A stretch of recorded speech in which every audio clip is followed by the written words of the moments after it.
ازاي تقدر تبقى انسان خارق من غير اي مجهود. تخيل انك بكرة تقدر تبقى انسان قوي وعندك قدرات خارقة، تقدر تقرأ الافكار وتتعلم اي مهارة في ثواني وتفضل شباب لمدة طويلة. الفكرة الخيالية دي كانت الحلم اللي راود الملوك طول سنين. الانسان من زمان بيسعى للوصول لاكسير الخلود، لكن دلوقتي التكنولوجيا خلت الخيال ده اقرب للحقيقة، خصوصا بعد تطور تقنيات الطباعة ثلاثية الابعاد وتقنيات النانو تكنولوجي والشرائح الذكية، اللي مش بس هتعالج الأمراض المستعصية، دي كمان ممكن تدي البشر قدرات خارقة. كوباية القهوة بتاعتك والورقة والقلم وخليك معايا، وخليني أقول لك الطريقة السحرية اللي هتحقق حلمك عشان تبقى سوبر هيومن. أنا أحمد طه وأنت بتسمع الخلاصة.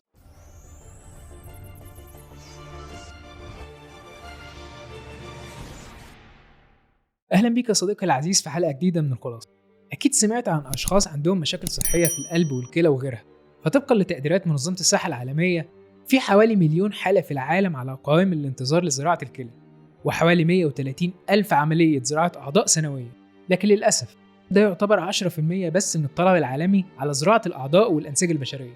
وفي سعي البشر لحل المشكلة دي ظهرت تقنيات جديدة زي الطباعة ثلاثية الأبعاد النانو تكنولوجي، اللي بدمج أنظمتها مع الذكاء الاصطناعي قدرت تبني كل اللي يخطر في بالك، من مركبات لأكل لبيوت وحتى طباعة الأعضاء البشرية، وده من خلال طباعة الأعضاء زي القلب والجلد وحتى قرنية العين في خلال ساعات، عن طريق استخدام خلايا المريض لإنشاء نسخ للأعضاء واستخدامها وقت العمليات الجراحية.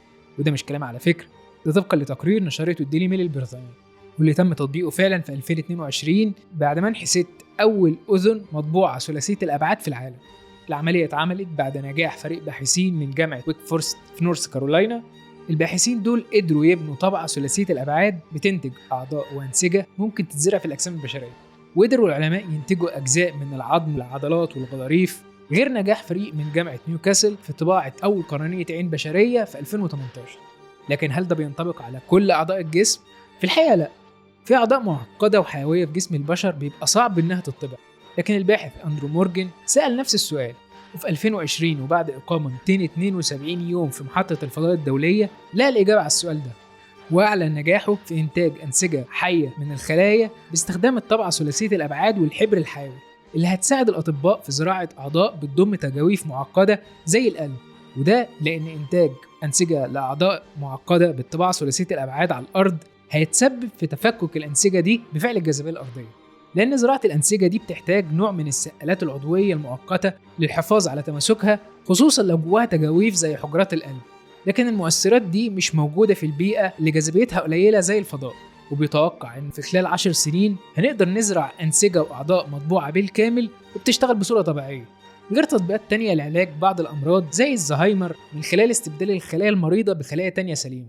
وعلى الرغم من تفاؤل الباحثين بالتكنولوجيا دي، إلا إن بعض الباحثين واللي منهم عالم الوراثة الأمريكي كريستوفر ميسون شايفين إن العلاج الأفضل هو النانو تكنولوجي والهندسة الجينية. ففي كتابه ال500 عام القادمة إعادة هندسة الحياة للوصول لعوالم جديدة، بيقول إنه شايف إن حياة الإنسان على الأرض ليها تاريخ انتهاء صلاحية، فالحياة على الأرض هتنتهي سواء بسبب الكوارث المناخية أو الحروب أو غيرها. وبيقترح في كتابه برنامج من 10 خطوات بتتم خلالها هندسة الجينوم البشري عشان الإنسان يبقى قادر على تحمل البيئة القاسية للفضاء الخارجي باستخدام التكنولوجيا الحيوية وعلم الوراثة وتكنولوجيا الذكاء الاصطناعي. اللي اتكلم عنه ميسون في كتابه عن تعديل الجينات تم استخدامه وإثباته فعليا في أكتوبر 2020 لما منحت لجنة تحكيم نوبل للكيمياء الفرنسية إيمانويل شاربينيه والأمريكية جينيفر داودنا جايزة لجهودهم في تطوير تقنية مقصات جينية أو تقنية كريسبر كاس القادرة على تعديل الجينات البشرية، وكنا اتكلمنا عنها قبل كده في حلقة البعوض القاتل وحلقة الGMO. هسيب لك لينكات الحلقات في المصادر لو حابب تعرف أكتر. الموضوع ما بقاش مجرد بحث نظري، كمان في 2017 قام الأمريكي جوزايا زينر بمحاولة لتعديل جيناته باستخدام تقنية كريسبر في بث مباشر، وده عن طريق حقن حمضه النووي بمادة قادرة على تعديل الجينات المسؤولة عن نمو عضلاته عشان يبقى عنده عضلات أقوى. اللي عمله زينر يعتبر ثورة علمية ممكن تغير مسار البشرية لو نجحت. زينر هو عالم كيمياء حيوية اشتغل في وكالة الفضاء الأمريكية ناسا على تطوير البكتيريا في محاولة لدعم الحياة البشرية على سطح المريخ، وقال في مقابلة إنه شايف إن البشرية هتتطور لسلالة جديدة من البشر الخارقين بفضل الهندسة الوراثية، وهيقدر الناس في المستقبل يروحوا الأماكن ويقدروا يختاروا حمض نووي يخليهم أقوى أو يحارب تقدم السن أو حتى يغير لون شعرهم أو عينيهم. نتيجة للأبحاث في المجال ده ابتدى يظهر مصطلح السوبر هيومن أو الإنسان الخارق، وخاصة بعد إعلان إيلون ماسك عن شريحة نيورالينك اللي قال إنها مش بس هتقدر تعالج أمراض زي الزهايمر وأمراض الذاكرة وإصابات النخاع الشوكي والشلل والقلق والإدمان وغيرها، ده كمان أعلن الأسبوع اللي فات نجاح أول عملية زراعة شريحة لمريض فعليا. وكنت حكيت لك بالتفصيل عن الموضوع ده في حلقة بلاك ميرور وحلقة موبايلي يقرأ أفكاري، ممكن ترجع تشوفها لو عايز تعرف تفاصيل أكتر.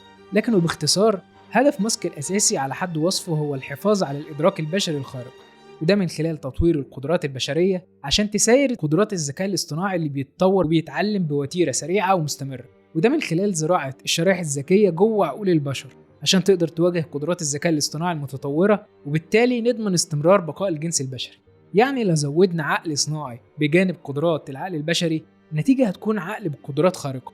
فبدمج الكيمياء العضوية والذكاء الاصطناعي، قدرتنا كبشر هتتطور بشكل أسرع ويظهر نوع جديد من البشر الخارقين، نص إنسان ونص آلة، إنسان بعقل ذكي ومتطور وقلب وأعضاء يمكن استبدالها من خلال الطباعة ثلاثية الأبعاد، إنسان يقدر يشيل أعلى من طاقة البشر، يتحرك بسرعات أعلى ويحل أعقد المشكلات.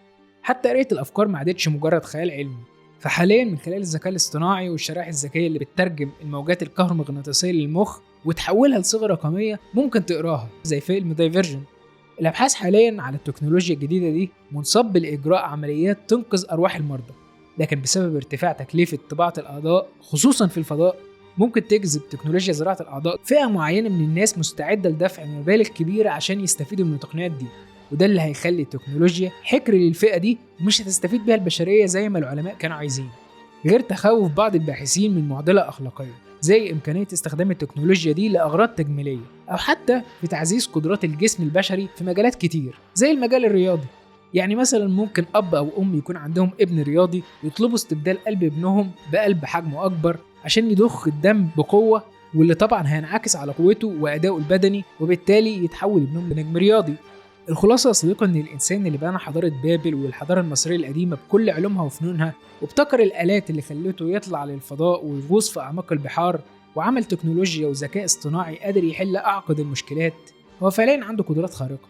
كفاية إن العقل البشري لحد النهاردة معلوماتنا عنه أقل القليل، وقدامنا سنين عشان نكشف كل أسراره.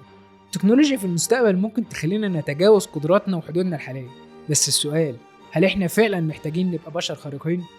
وهل التكنولوجيا دي هتبقى بداية لعصر الأبطال الخارقين؟